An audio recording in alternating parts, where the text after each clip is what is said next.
Tomato ketchup দিয়ে পরিবেশন করব।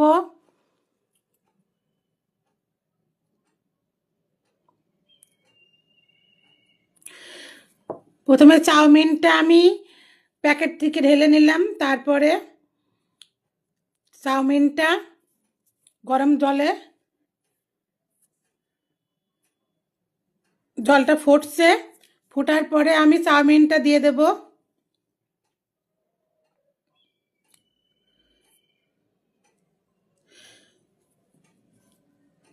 চাউমিনটা সিদ্ধ হয়ে গিয়েছে।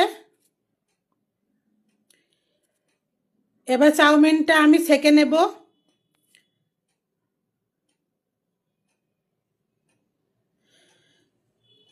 তারপরে ঠান্ডা জল দিয়ে আমি চাউমিনটাকে ঠান্ডা করে নেব।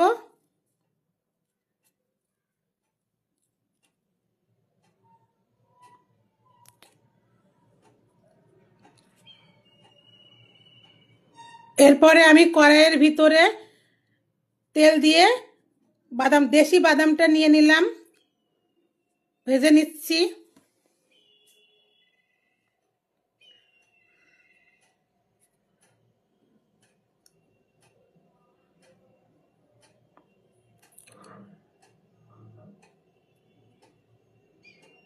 এরপরে চাউমিনের ভিতরে আমি কি কি সবজি দেব: কড়াইশুঁটি,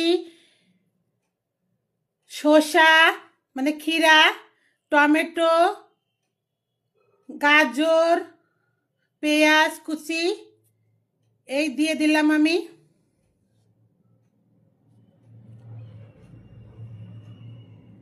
নাড়াচাড়া করে আমি ভালো করে ভেজে নেব।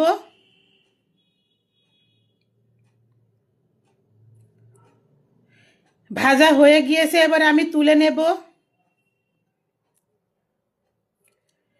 এবার চাউমিনটা আমি দিয়ে দিচ্ছি কড়াইয়ের ভিতরে। চাউমিনটাও ভালো করে ভাজা ভাজা করে নেব।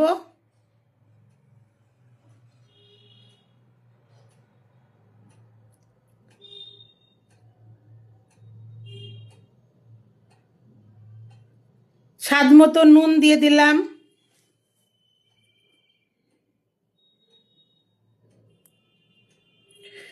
তারপরে ওই যা কিছু দিয়েছিলাম, শসা, টমেটো, গাজর,